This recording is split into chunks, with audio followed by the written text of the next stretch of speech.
You're listening to the Let Him Cook podcast, fueled by Cody Road and the Wild Rose Casino Studios. Nigel, it's been a How we doing? minute. We got one game to talk about here, but a lot of kind of things up in the air as we head to the end of the regular season. We got Big 12 tournament to talk about. We got March Madness seed drama, what seed is obviously going to end up being. So plenty to talk about today. Nigel, it's the hot topic on every daytime sports television show. As a Dookie Blue Devil fan, I want to ask you thoughts on court storming. We saw Kyle Filipowski, a little bit of acting out of the Duke, a little shove there, and then he's acting like Paul Pierce getting taken out of the arena. Thoughts on court storming after the whole Duke Wake Forest conundrum? This might be a minute, so I apologize to Cyclone fans because I know y'all didn't come here to talk about Duke. I didn't come here to talk about Duke, but Dylan brought it up, so you want beef? You got to talk about it. His DMs are open. But I do have a thought on this because I brought it up on our sports night show yesterday, and I told Mary Margaret, I was like, look, storming the court, because Jay Billis articulated perfectly. He said visually it's too good. It's almost like an epitome of college basketball and college sports. Really, storming the court is iconic, visually to see especially after a huge game. And I'm all for it because there's some teams who just do it well. I think the fact that Iowa State doesn't do it all the time, when they do it, they act like they've done it 90 times because they're just it just is executed perfectly. It's not like, hey, let's go punch Hunter Dickinson in the face. It's let's go find TJ and raise him up like he's Rudy or Rocky Balboa. It's done perfectly. There's some etiquette to it. Wake Forest, bro, it was like a child in Walmart crying because they just didn't know how to act. And Wake Forest historically is not a bad program. You have a lot of NBA dudes. You have a lot of high caliber players coming in there year in year out, and we've lost to Wake years before in the past. It's happened. It's not this crazy thing that's never happened. And I my problem with it is that we don't give enough time with that specific game. You don't give enough time for the away team to get off the floor. You just let kids run amok. And my whole thing with Kyle is, it's kind of hard when you got 700 5'8" white frat kids sprinting at you. You're 7 feet tall. You're gonna put your arms out in a sense of stop or wait or slow down, and then I feel like some people saw that bird's eye view of him extending out his arms like he's gonna try to push somebody. But really, you look at the angle again. He puts his arms out, maybe trips one person, God forbid, because there's a stampede of people coming. But if you turn around, buddy behind him doubles down and pushes him. So he's trying to make this domino effect in the start court. And I it's just not good. And obviously, it's a pure example of how I wasn't this empathetic when it happened to Caitlin Clark because it's Iowa. But everything is funny until it happens to you. If this happened to Tamin Lipsey, we would be up in arms. We would be rioting. People would have pitchforks. It would be bad. All right. But I say all that to basically essentially say that storming the court is fine. Let's just wait 15 seconds and let's have security. The people who work the game need to have more common sense of the context of a game. If an unranked opponent is about to be a top 10 team in the country, let's get these brothers off the court. It's only 15 of them. Let's just make it fast. Let's go. I think Arkansas, when Duke lost earlier in the year to Arkansas and they also rushed the court, they did a great job of getting them to an opposite tunnel back to their locker room. And they were off the court in 5 seconds. It was welly executed. So again, it's on Wake Forest at the end of the day. I saw their AD come out and essentially, had to say an apology because it just shows how guilty they feel and how bad it made the school look. And I just think, wait 15 seconds, have all the fun you want. I tipped your cat off to them. They played a great game, but we got to wait 15 seconds because now when a college basketball's best player is hurt. So I think it's all about awareness. And you said, Wake Forest, you have to, I don't know how many security guards they have on an average home game. Bump that up if you're hosting Duke.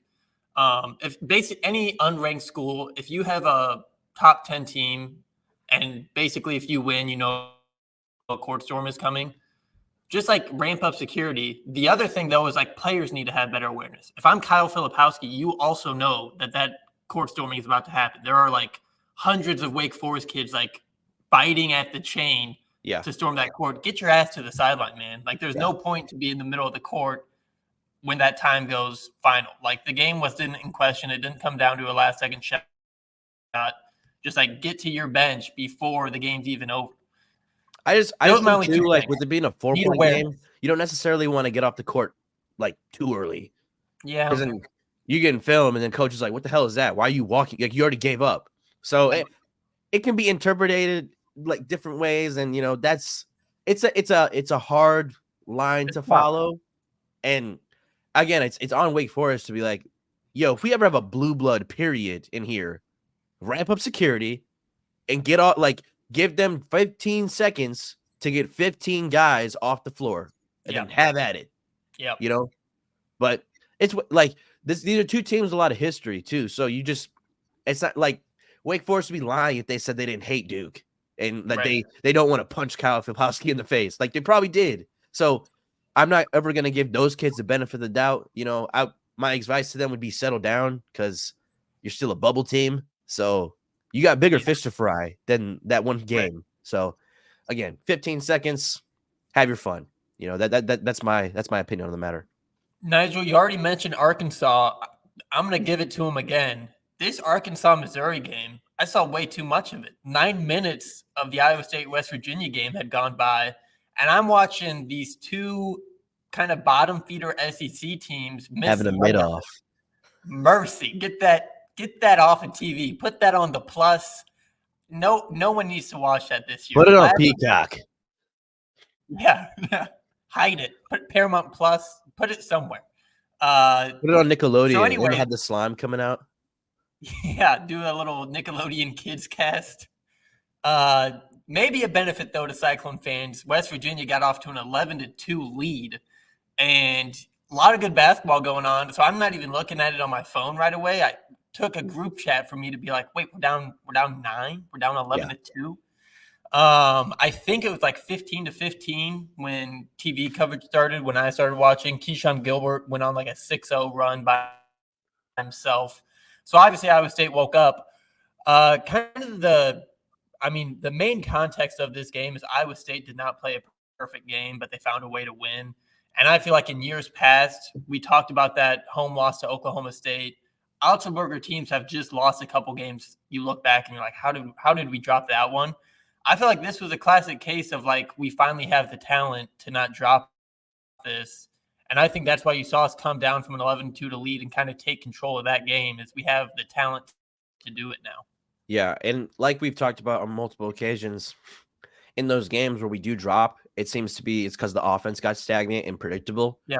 And now we're in a situation where, we have the talent. Also, you just have more options in an offense so it doesn't get as stagnant as quickly. Like you just have more people who can hurt you from different areas. And I just need to take a second to give my shout out to Rob Jones, Mr. Big Guard. Says, who is this man going coast to coast like he's Magic Johnson? I mean, Aiden, do we have the clip? Oh, here it comes. Please. I mean, the man looks like George Gervin. Is that a finger roll? Who taught him the jelly? That's nice. I need some bread and some peanut butter with that jelly. That's what I need. I mean, come on. Laying it off the glass. He looks nimble out there, man. He looks nimble as hell. Look at it. The guy's just having fun. Looking like Joakim Noah at Florida. I mean, the guys, give us a ring. Take us to the Final Four already. Just let's skip. I know we'll be there, all right? But if Rob Jones is pulling the ball in transition like he's Joakim Noah / Al Horford, who's going to beat us? Even when we start out slow and we're doing stuff like that, who's going to beat us? Please, tell me. Rob Tete-Kumpo right there. I think Randy Peterson asked Coach Otz about it in the post-game presser. I saw Jake Brent tweeted about it, and I don't know who was laughing. There's obviously no cheering in the press box, but there is, I think laughs are allowed in the post-game presser. And Randy Peterson brought it up, and there was a couple laughs amongst media members. And TJ was like, I don't know what all the laughter's about. That's just a great player making a great play. So Rob Jones, man, didn't know he had that in him. TJ has Looking clearly good. seen some things out of Rob in practice that we haven't seen, to the point Yeah. where that was just like, hey, that's just man, that's Rob. He just does it. But Imagine, honestly, I've run into that problem a imagine lot here. Is I'll ask a coach about a player doing something really cool that I haven't seen before, and I'm like, nah, that's just him. And I'm like, is it? Yeah. Like I don't. You can be honest. Were you shocked? I was shocked. A man that big leading the break, and also no offense to Rob Jones, not known for his guard skills. Like Yeah, no. some guys are that tall and have some guard skills. That man does not. Looks good on the break though. That break, Yeah. there's something in it. Well, what I love is how everyone else just kind of the other four guys just stayed back. Like, yeah, Yeah, Rob's got it. he's got it. I don't have any doubt in my mind he's not going to go coast to coast right now. Keyshawn was like, "Go That's all cook, him. bro. Go cook, Rob.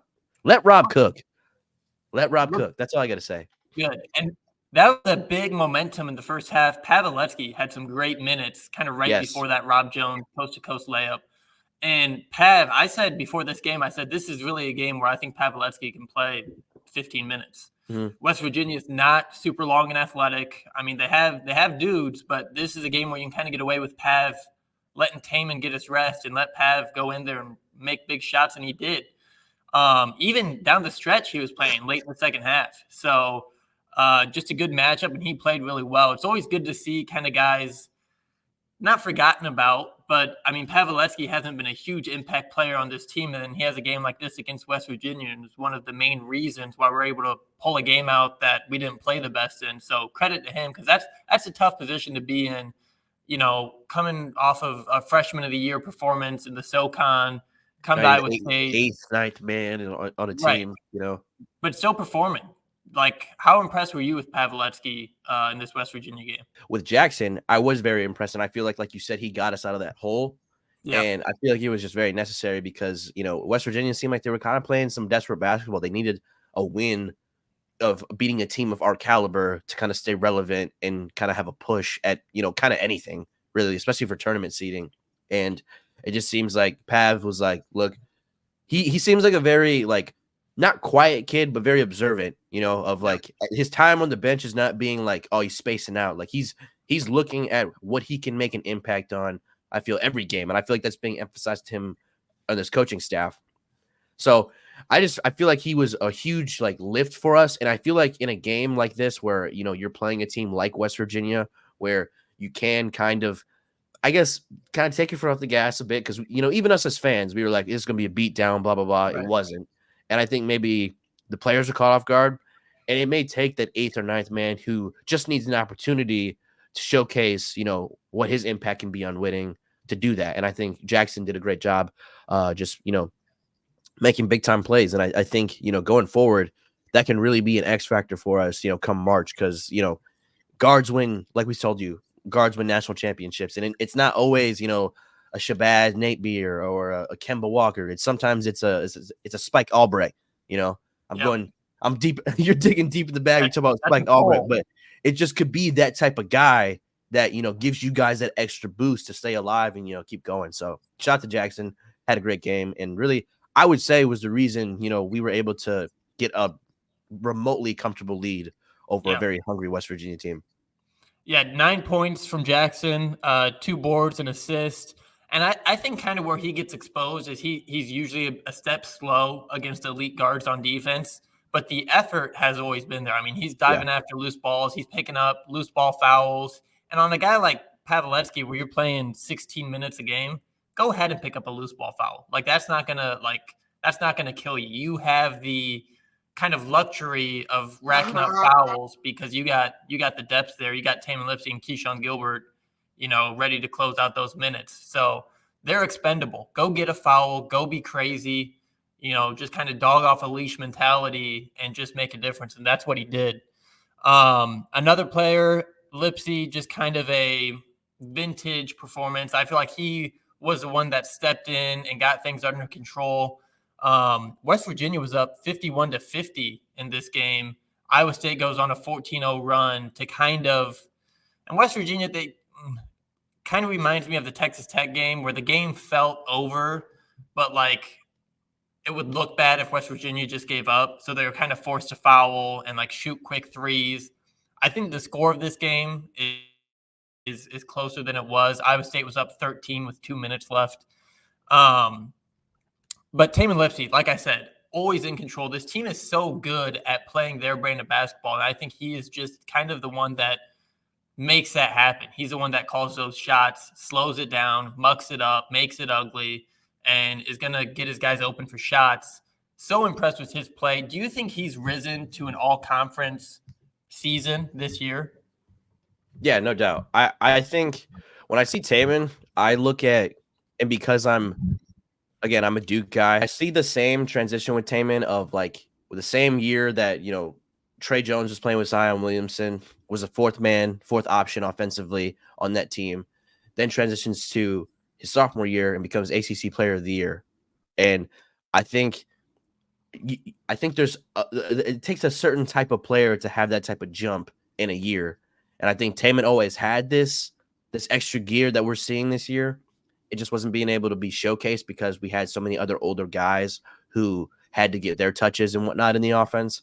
So I also think too, it's a level of like, not saying Tamin didn't have confidence last year, but it seems like he's always been the guy that doesn't want to step on people's toes, especially older guys, because you are the freshman starting and you are the point guard. It is your job to make everybody better. But I think now you can kind of just showcase, hey, I'm kind of a Swiss Army knife. I can kind of do anything you guys need me to do. And I feel like this year we've seen it on multiple occasions of him just get after it on the defensive end, get after it shooting, get after it, getting rebounds. And just, again, there isn't a single thing on the floor that he can do poorly. He's just so efficient in every aspect of the game. And I think it's just been more of an elevated platform. And, TJ and his staff have been doing a good job of asking him, hey, we need this out of you. So he's like, all right, you're about to let a dog off the leash. And I think we're seeing a product of it in just his play day in and day out. Is he going to play perfect every day? No. We saw Houston kind of struggled, but it is what it is. But I think just throughout the entire year, yes, he has had an all-conference year, and some could even entertain, maybe put him on the Bob Cousy list, because I think if you're going to talk about for every Jamal Shed, there's a Tamin Lipsey, so I think he's right there in the conversation for both of those awards. Nigel, we talked about how this team is different just because of how kind of versatile the scoring can come from. I just opened up the box score. I'm just going to go down the list. So we scored 71 points, only had 2 guys in double figures. Box score goes like this: 8, 6, 8, 14, 8, 6, 9. Demarion Watson had 0. Curtis Jones had 12. So everyone that played scored at least 6 points besides Demarion Watson. And that's just kind of what the block, team, though. So yeah, yep. 1 block and 0s the rest of the way. But Demarion Watson's not going to come off the bench and get you 15. Yeah, no. Really what I want to, you just don't know where the points are going to come from if you're playing against Iowa State. I think that's kind of been the beauty of this team. I've seen some people say, that could be our downfall come March is, we don't have a go-to guy in the final 2 minutes. Which is such a dumb argument. I'm sorry. Right. I think it's going to be Keyshawn down the stretch, I think especially in March. And then if we need a last-second shot, I think over and over again, we're going to look to Momchilevich. Curtis. Oh. Uh-oh. I think I don't know. Go ahead. State your case.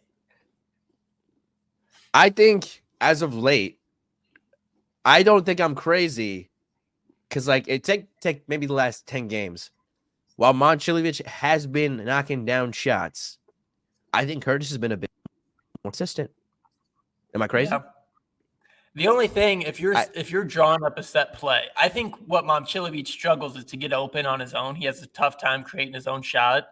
But if you have time to draw up like an elevator screen or a stagger screen and get him running off in just a catch and shoot situation with 3 seconds left, I think his shot is just so smooth. I think he gets in trouble when he tries to back someone down that he can't. We saw it against Houston. It really gave him trouble. Mm-hmm. Some of the more physical teams, he has a hard time kind of getting into his footwork. But, a last-second shot coming off the screen, I like our chances with Momchilevich. Yeah, no, I think having the two, I think the fact that we're in we got kind of in a disagreement just now is a good problem because it seems to be all right, say it is an elevator screen and they sniff it out. you see him coming through, you take that action away, take Curtis in the corner, Right. bang. So I think I don't know. Personally, right now, I'm not saying you got to draw up stuff for Curtis, but I just think like a lot of shots in March Madness are kind of just like the drive and create sometimes, just in the flow. And I feel like Yeah. Curtis is really going to be big in those plays, especially down the Right. stretch. How we talked about, despite him not starting, he's probably going to be in that final five when we're in a close game and we need big shots, obviously. So I don't know. I just think as of late, between those two, Curtis has been a bit more consistent shooting wise. So I just feel like he's going to kind of ride that good momentum into the postseason, obviously, and just kind of have the hotter hand of the two. I mean, both of them have hot hands and both of them can get hot. I just feel like Momcilovic has had so many good games and been such a threat on a scouting report to where more focus is on him naturally. So it's going to kind of leave Curtis open for more opportunity. I also think this is a good kind of preview. West Virginia, obviously not a elite March Madness team, but they do have Jesse Edwards, who is an elite post player. And I think no matter where Iowa State is in the bracket, they're going to have to go through an elite post player if they want to get to the Final Four. I was okay with how they defended him. I thought it could have been better. I think he's the reason that they stayed in this game. He did a great job rebounding. I think he affected shots, even if they weren't blocks. I mean, he was impacting finishes at the rim from our guards. And the double in the post bothered him, but not as much as other post players. Basically, what I think, if Bob Huggins doesn't just ruin his coaching career, just self impacts his whole legacy. West Bobby Virginia could have Boo's been belly. West Virginia could have been a really good team this year, and I think they'll be a good team soon. That program is just so solid. But yeah, Jesse Edwards, I don't know how many years he has left, but I feel like he could have been a big difference maker on a contender, and he's just kind of stuck at West Virginia. So that's a tough spot to be in as an elite college basketball player. Yeah, and I mean, I remember talking to you because we were kind of on it about the transfer portal. Yeah, Once all that stuff kind of capped off in like May, June, we finally got a gauge of who was all gonna be new additions to the Big 12. West Virginia was one of those teams who kind of scared both of us because we saw is it Kerr Kriisa. Yeah, Kriisa? yeah. Yeah, Kerr Kriisa. I mean, he was really Arizona. good at Arizona. Seeing him come to West Virginia, I was like, oh God. And then you see Jesse Edwards come, and then you've come to find out that most of these guys are being bought to get to West Right. Virginia through NIL. So, I just thought that they were going to be a more threatening team this year for sure. And, obviously chips haven't fallen in their favor. But, I think, like you said, I agree. Going forward, I think West Virginia is going to be, a team on the rise. So I'm shocked they haven't had a better year, I guess. Yeah. Jess Settle said on the show, and he didn't name names, but he said he was talking to West Virginia's director of recruiting and just talking about some of the guys that were in line to go there before this Bob Huggins stuff came down. Like he was big names. I mean, this West Virginia team could have been totally different if they, like you said, really active in the transfer portal in the offseason, got that big man from Syracuse, got Kerr Kriisa from Arizona. So really kind of a what if squad at West Virginia right now. I think just Yeah. the kind of craziness of college basketball got to them. And that's tough. Iowa State, the team stats aren't great. I will say my favorite stat of forcing more turnovers than the opponent had made shots is back. West Virginia made 22 shots, had 23 turnovers. But rebounding, pretty even. Points in the paint, pretty even. The big difference is points off of turnovers, and we've seen that all year. So those are kind of the three places. If Iowa State wins in rebounding, points in the paint, and points off turnovers, that's when you kind of see a clinic. That's how Otzelberger wants to win games. We won one of those categories. But I think, especially down the stretch, man, these games, they aren't, we're not playing Houston and Kansas anymore, but if you don't play your basketball, you can lose a Big 12 conference game really easy. So we really got to, this team has to dial it in, and you can't play lazy on the road. I think we kind of got away with sleepwalking through the start of the game. The first 4 minutes out of halftime were not, great basketball from Iowa State. So got to pick it up because Oklahoma on Wednesday. We have at UCF. Let's talk about this for a second. Antonio Brown in the locker room at UCF. Have Yeah, no idea how that came together. One of the most random things I've seen in college basketball this year, but he was there, so that's he something. he's a proud Central Michigan alum, and he's like, Yeah. you know what? I'm gonna go watch Johnny Dawkins and the boys on a Saturday because why not? When you have brain damage, you can kind of do whatever you want at that I was gonna say point. maybe he thought he was in Central Michigan and it was Central Florida. I don't Yeah, know he's what. like, these guys are pretty good. I don't know what was going on there, but Oh, yeah, no. What if he thought he was in Central because it's Central Florida? right. He's like, I went to school here. What do Like you go guys mean? Chippewas, Yeah, what? He's like, wait, this is the MAC? This is the MAC basketball? Like it's lit in here. I love this. The weather's Yeah. great in Michigan This this time Coach Dawkins, you're mad chill, bro. Where are you from? You're sick. Oh, that's Oh good my God. stuff. Wow. I do want to talking about Iowa State's finish. I'll say this. Do you have anything else on West Virginia before we just get to kind of looking towards the postseason here? Not really. I mean, again, I'm just I was a little disappointed. I felt like this should have been a team you should have mollywopped just because they were playing bad basketball. So I'm also a little mad that we only out rebounded them by 1. I know, like you said, Jesse Edwards was huge, but we cannot do that going forward. If Watson is gonna make the gritty plays like he was on Saturday, I think we just have to put more of an emphasis on crashing the glass and crashing it hard. Because I think, again, rebounding, winning the rebound battle and the turnover battle will save you in March. We obviously forced 10 more turnovers to West Virginia than they forced to us. But not every team is going to.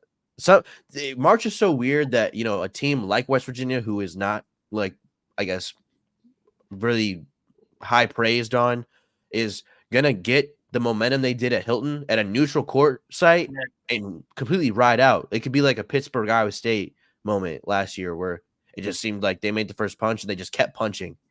And so it's huge to, like, we have to become the team to always make the first punch no matter what going forward. Otherwise, I don't feel that confident because anything can happen. Not because I don't believe in this team, but it's just the whole, idea of the tournament and how unpredictable and chaotic it can be at times.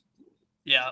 And West Virginia's whole, thing has been they just turn the ball over too damn much. They're a good shooting team.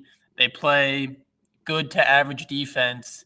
I think just kind of their inexperience at the guard position outside of Kerr Kriisa has just kind of been a handicap on them all year. They're a good team. They turn it over, and that kind of played right into Iowa State's hands.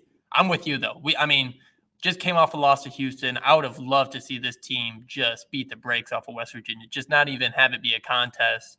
I think that would have been more of as much of a statement win as you can have against West Virginia at this time of the year. But if we're mad at an 7-point home win where we were up 13 it's a good thing to be like, we should have won by more. Like, that's a good spot to be in, I guess is what I'm saying. Yeah, I always like being an Iowa State fan, but I think being a Duke fan, I know what it feels like to be an entitled fan, to where even some wins piss you off. But I like that Iowa State is getting in this weird transition of, like, we're expecting elite play now because we've seen it. And I think the more it's an expectation, the more kids will tend to rise to the occasion. So I'm excited for the transition that, we're making, because a lot of analysts and big names in college basketball are comparing us to the 2015 team with Niang and the boys. And that's great. Yeah. But I don't want to just be, compared to just one year, one team. I want to continue this momentum and just make it a consistent, this is us. You know what I mean? So I like the trajectory that the program's on. Right. I'm right there with you. Nigel, I'm gonna ask for, can you give me a minute to rant? This has been bugging me for at least a week. So, I'm really big into bracketology. I love the DPI. The committee came out with their top 16 seeds, I want to say 2 weeks ago, this past weekend. And basically every bracketologist just said, to hell with what I have. I'm going to change my entire top 16 to exactly what the committee had. Well, the committee screwed Iowa State over. they had us as a low 3 seed when most bracketologists at the time had us as a mid 2 seed. So all these bracketologists changed where we were in their bracket strictly because the committee came out and said, this is where we're at right now. Well, a lot has changed, and Iowa State's still getting treated like a bottom 3 seed, which is nonsense to me. I think if you watch this Iowa State team and go watch Kansas, unless you're Seth Greenberg saying that Kansas is the most complete team in the Big 12, which is nonsense. I don't care what his rationalization was. Iowa State's a better basketball team than Kansas this year. If Yeah. you switch the jerseys on the Iowa State team and Kansas team, Kansas would be a 1 seed, and Iowa State with Kansas's roster and record would be a 5 seed. It's nonsense to me. It pisses me off. If you're going to be a bracketologist, go with your gut. To hell with the committee. I would respect it way more if you said, look, I respect the committee. What I've seen and what analytics are telling me, Iowa State's a 2 seed. I think the committee has it wrong. And there's been other spots where I'm like, how is that team there? So that's my soapbox. I'm pissed off about it. I think that if you're just going to release the same bracket as all the other bracketologists because the committee said so, find a new gig, do something different. If you're just gonna copy someone else's homework, what are we doing here? So Yeah. that's You may my not want to be a rant. math major if you're just copying, Right. off a Chegg and whatnot, you know. But Oh, I want to piggyback off this because Joe Lundardi, my guy, what?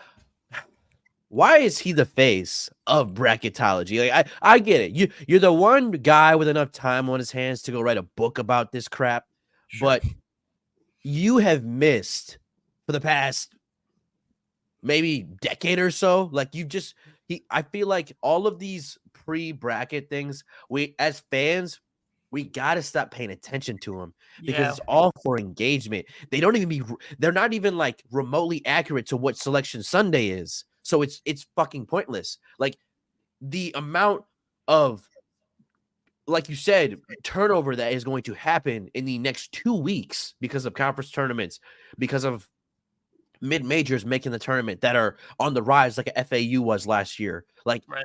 people don't know, so stop acting like you do know. I think that's the crazy part is like ESPN is constantly milking content where content doesn't need to be milked until let's just like, bro, there's gonna be enough commotion going on in March that you can just wait until March to have all this content. We don't need to Yeah. have this late February content where people are just wrong on the sole purpose of being wrong. And then it just makes everyone angry. Like, and I'm just I think because I've become so conscious of, being in media, knowing that any traction is good traction, I'm starting to see the motives behind everybody and what they post in that said content. Is like, yeah, this is wrong. And I feel like Darty, like, because you saw my tweet yesterday, like, Yeah. he had us at a 12 seed. Yeah. I was like, That's what are you watching all year? Tennis? the 12th best team. He didn't have it. That's still offensive. Why? We were the worst That's 3 not seed. right. Yeah. Like, oh my god. Like, it's just coming to the point where it's like, bro, you're just doing this for clicks. If you want to do something for clicks, start a YouTube channel, start vlogging, because this ain't for you. Right. I will say, so I did a deep dive mostly because I saw that tweet and I wanted to say, I obviously know Iowa State's end to Big 12 play. There's some losable games in there, but for the most part, Iowa State has already played their toughest games. Yeah. And a lot of the teams, 1, 2, 3, 4 spots in front of us, I'm just going to go through it quickly here. Creighton, we just saw him lose to White Suit Patino at St. John's. Looking, Gabagool. man, that guy was just putting on an Italian clinic. That man, I definitely know that man after the game, like, was hiding in someone's back seat with a shoelace. Dude got in the car and he just like choked him out. Yeah. Old mobster type beat. Oh my god, he's hilarious. Fresh Patino off has had the so handle. many good sound bites this year. It's not Yeah. even funny.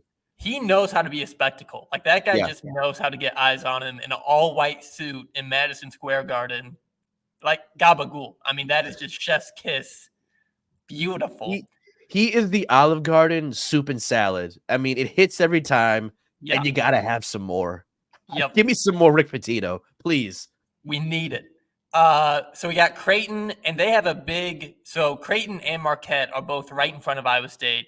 Those two teams play each other on Saturday in Omaha, somewhere in Middle America. Creighton's been really good at home. We just saw them beat UConn. But I mean, either team can lose that game, and Iowa State can leapfrog them.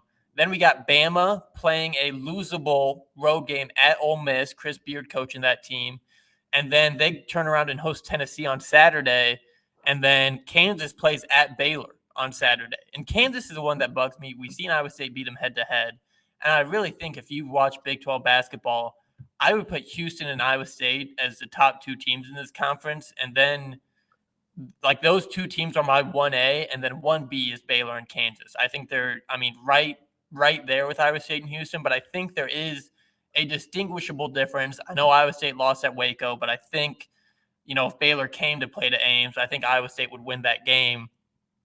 Basically, what I'm saying is a lot of these teams that I don't think should be in front of Iowa State in the first place have opportunities to mess it up.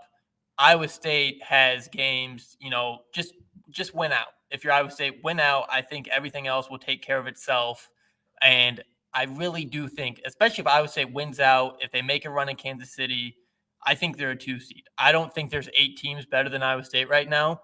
And I think, non-conference strength of schedule be damned. We've seen Iowa State be one of the best teams in the best conference. I think that deserves a 2 seed. That's my gist of it. Yeah. No, it brings me back to is it, first of all, I don't know if I said his name correctly earlier. Is it Lenardi? Lenardi. Yeah. Joey Brackets. Yeah, Joey Brackets. And it's like, man, I think people just like they don't think about that, or they do. It would be worse if they do like think this way, and they're just like, I'm gonna just go against it, right? To shake some stuff up.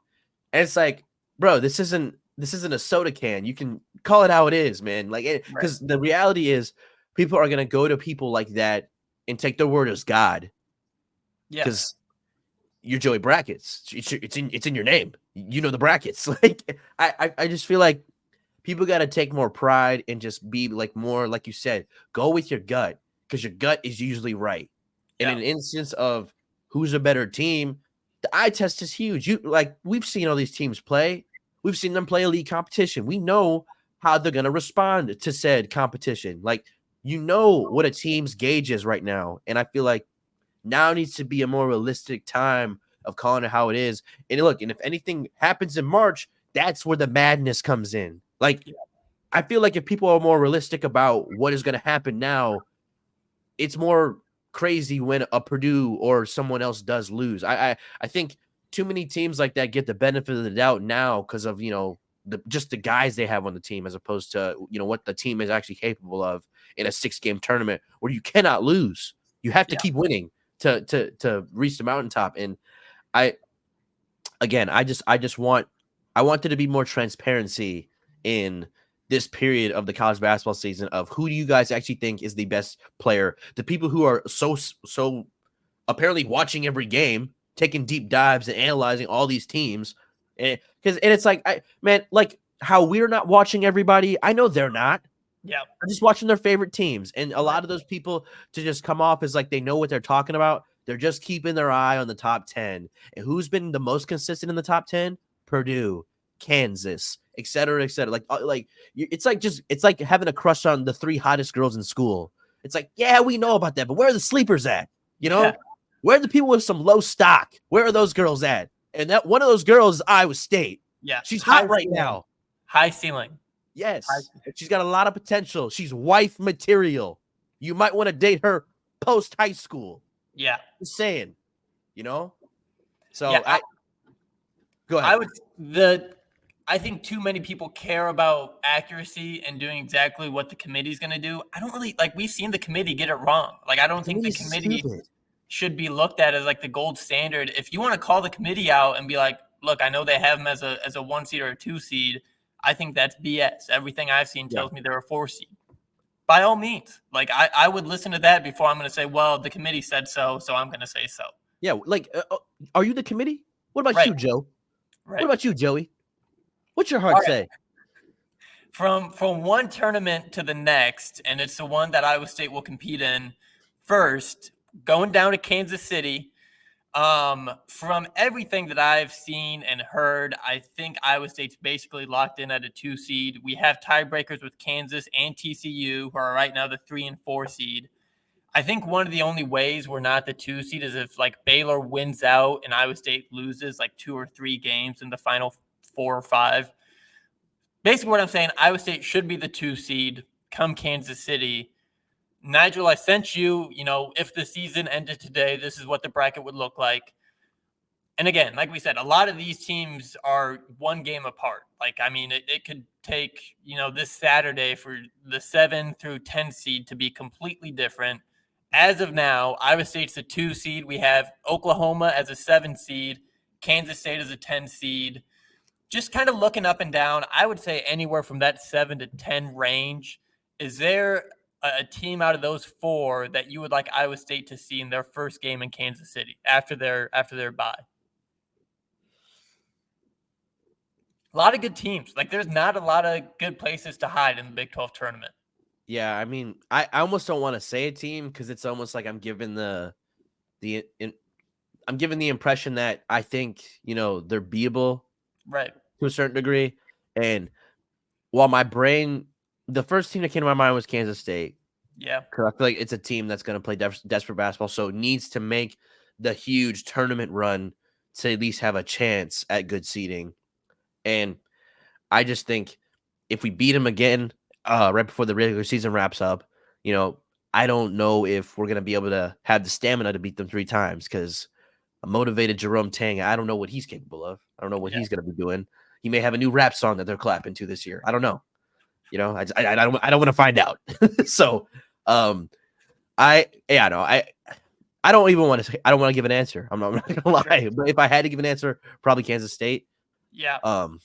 But yeah, no, probably Kansas State. I would say Kansas State right now, the 10 seed. So just going 7 through 10. Oklahoma's the 7 seed right now. Then we got BYU at the 8, Texas at the 9, K-State at the 10.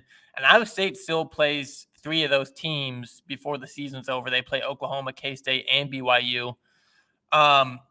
So, yeah, I'm kind of with you. I might have a better answer after those 3 regular season games. I think BYU probably scares me the most just because of how they play and their style. I really hope Iowa State just brings it. And we've seen BYU kind of start to falter as the season's gone along. They've kind of been fading a little. Is that our senior night, BYU? Yeah, I think it's our last home game. Oh. So, yeah. Yeah. Wow. Yeah, what an opportunity. What an opportunity. So I would say we've beaten Kansas State once. We won at Texas, and BYU and Oklahoma have already beat us. So, maybe if you're going by the old, it's hard to beat a team 3 times, you might want to see BYU or Oklahoma in that first game. I don't know. I'm kind of, K-State or Texas. I think this team really gets up for Texas, so I wouldn't mind seeing them off the bat. Let's look on a little bit. So if Iowa State takes care of business, looks like either Kansas or Baylor or TCU probably going to be that 3 seed. I think Houston's locked at the 1. Between Baylor, TCU, and Kansas, I'll give my answer first. I think this team plays really well against TCU. I think that's just a team that Iowa State is constructed to beat. Like that is. We are TCU's BYU. If I'm a TCU fan, I really don't want to play Iowa State in Kansas City. So I think for that reason, I would like to see TCU as a 3 seed. Yeah, I kind of like where the chips fall right now. Like if nothing changed, I don't hate that.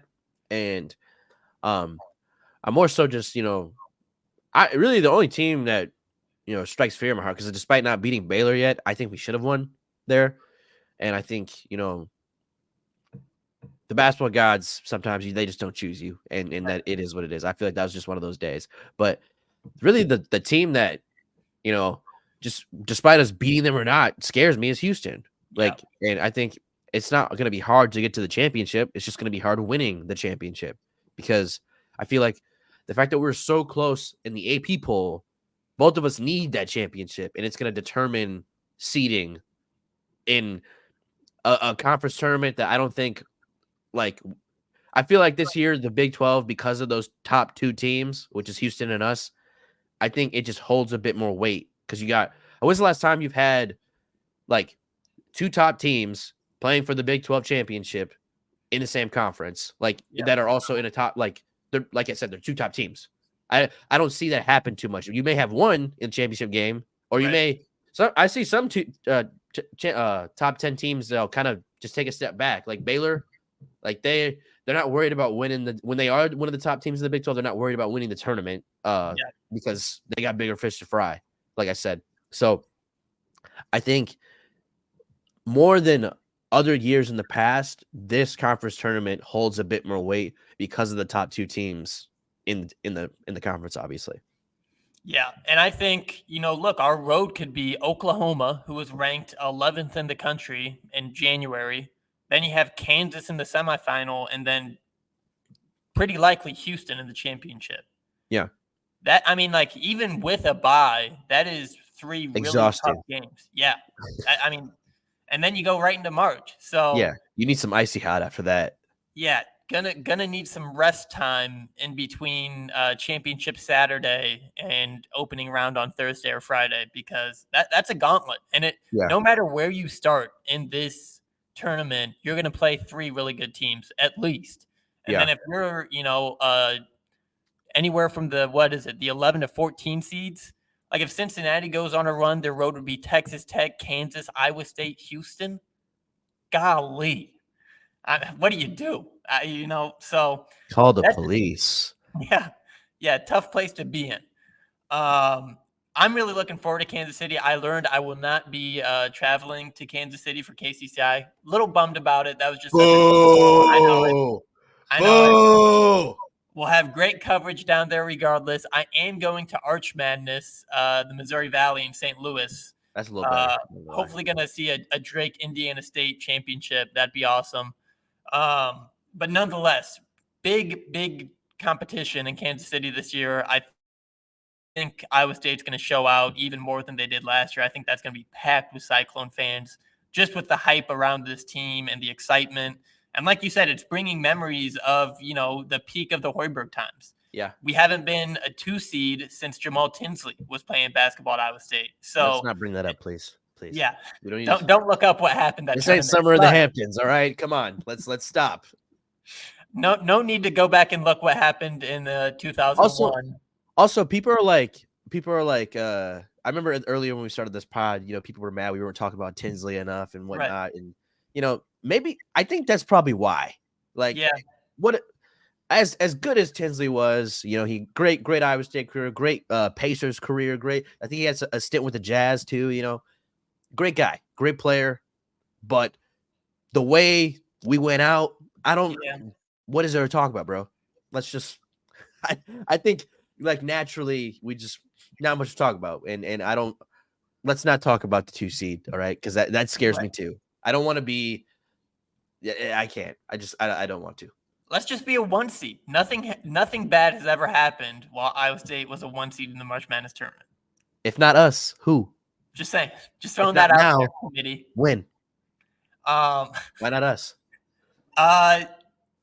Look, like Iowa State, I heard Jess Settle say it. I think everyone's kind of looked at Iowa State as maybe a B-tier college basketball program that's had really good teams, a lot of success. Hilton Coliseum is widely regarded as one of the best home venues.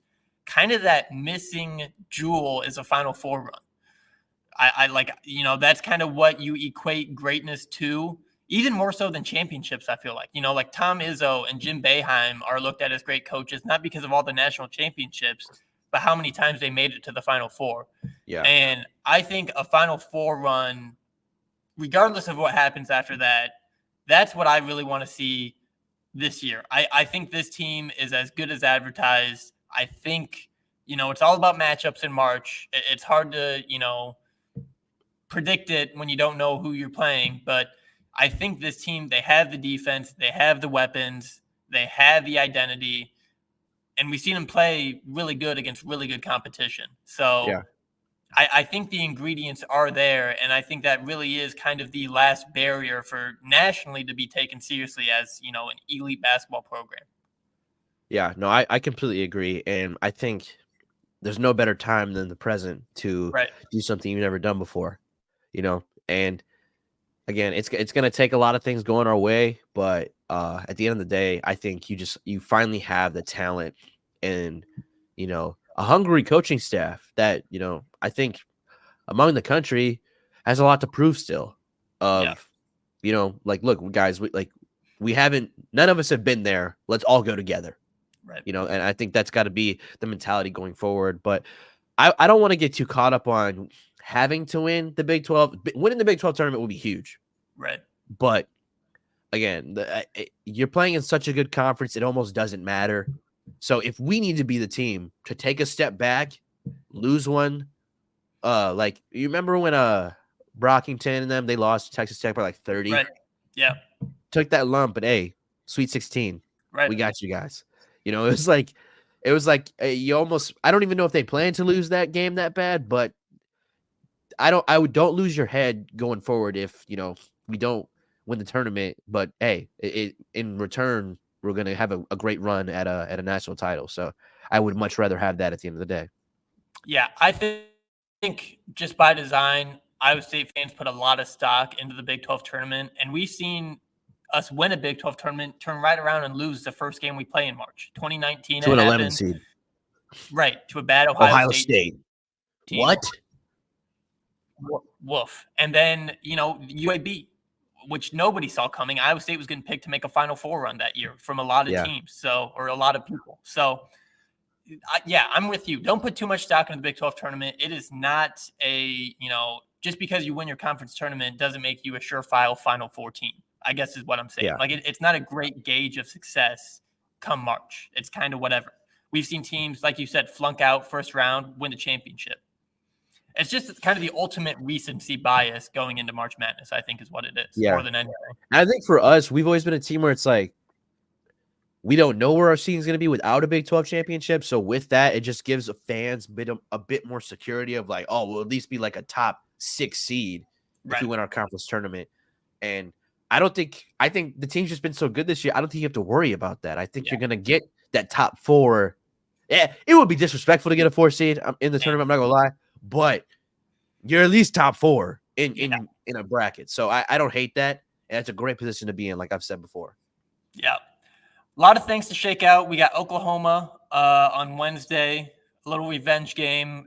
Yeah, we lost on the road against OU and BYU, and basically since those games, OU and BYU have kind of been on the down. Oklahoma, I will say, did just hit an incredible buzzer beater in the last Bedlam game. That was awesome. Yeah, Shannon was she was live. She was live. She was live. Hey. Shannon Earhart, oh my God, the Sooners. Madness in the KCCI newsroom. That should be a good one. I think Iowa State's looking to get a lick back, and then you just got to win out. If you're Iowa State, you got to ignore what teams have to win or lose for you to be what seed. Take care of business, win out, get to Kansas City, and see what happens. I think that's kind of that's where I'm at right now. Yeah, no, throw your haymakers. Like, go at it. But I mean, if it ain't in the cards, it ain't in the cards. Like, don't. It's like if the girl you're trying to talk to ain't trying to talk to you, you don't just sit there and keep trying to talk to her. You on to the next one, like Jay-Z. It's keep it moving. That's life. Yeah, keep it moving. You got other fish to fry, and we got a big catfish to fry, and that's a national championship. For a second, I know we try to keep it real and we try to be realistic with our perspectives on this podcast, but for a second, man, because again, you've been an Iowa State fan way longer than I have, and I'm a man enough to admit that. Okay, you've been an Iowa native, you bleed Cardinal and gold. You probably took a crap this morning and it was Cardinal and gold, right? Yeah, I had to call my doctor about it, but yeah, I did. My point proven. If you could, for a second, entertain the thought of Iowa State winning a national title, what would you do? What would be the first thing you do? Because I, being the hype child that I am at times, I would just probably start screaming. Yeah. Like, whether I'm at work, at a game, on air, I'd probably start screaming. So as a lifelong fan, what would you do? I mean, crazy thing, and Scott Reister, if you're listening, please take this into account. I could be in Phoenix through work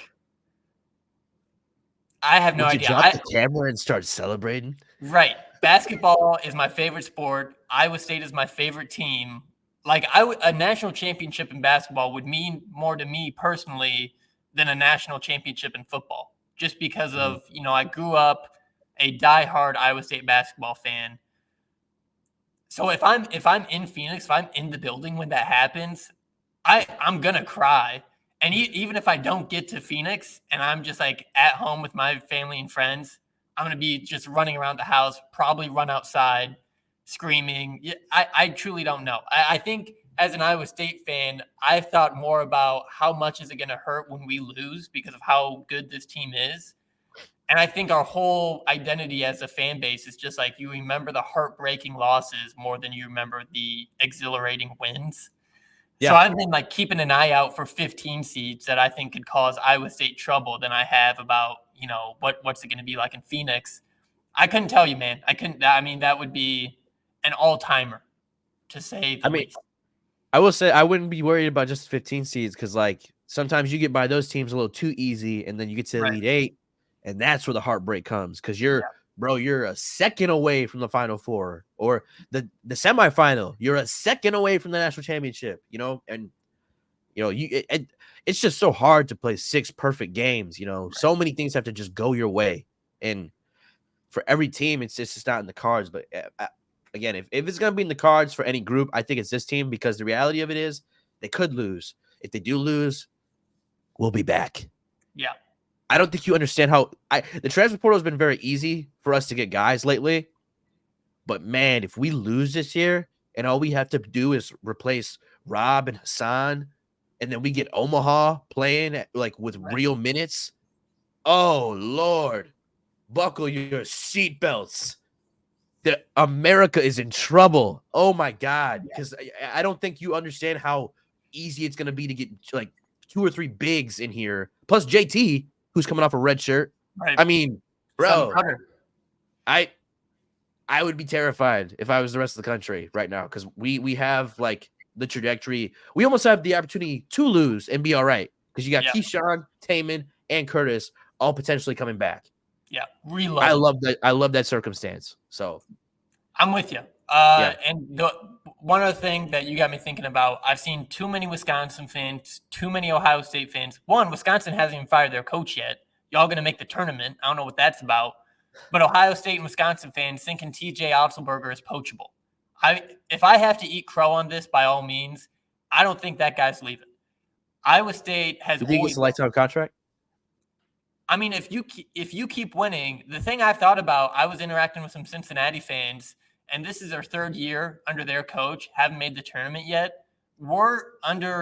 This is Otz's 3rd year. They started at the same time. We've been to the tournament twice, won Sweet 16, and we're currently a top 10 team in the country. Yeah. So in terms of like having a better start at Iowa State, I can't really imagine one for TJ. So yeah, keep winning, and I don't think Iowa State's gonna look to move on anytime soon. And I really, really think that Otz isn't leaving anytime soon. So Yeah. I mean, this is a dream job at the end of the day. So right. why leave what's not broken, Yeah. I'm right there with you. A lot of good basketball left this season and years to come out of this Iowa State squad. Nigel, any parting shots before we get out of here? Look at us. One game to talk about, and we've made a full podcast. Yeah, I mean, I just think the content is like I said, content come March is very easy to fill. So let's not fill just to have clickbait. It's corny, it's annoying, and for people who know ball, like that's your job. Like people go to you for it. Like, please don't spread misinformation. Yeah. Tell it how it is, because that's how the people want to hear it. Like, and even if someone isn't paying attention to college basketball like that, everyone gets into the bracket filling. Like people love that.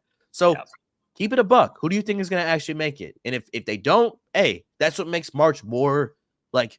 There's the parity makes more sense because when you see like Kansas and Purdue and all these teams that we don't think are actually going to make deep runs, like I don't know. It's just like I don't think enough teams get enough love that are not 1-2 consistently. It's just like it's lazy, and I just feel like we gotta do better as a community, as just As a basketball community, we have to do better. Amen. Stop looking off the committee's homework and just copying it. Too much good basketball going on to just say, well, that's what they said. Shut up. Do your own work. That's all I got.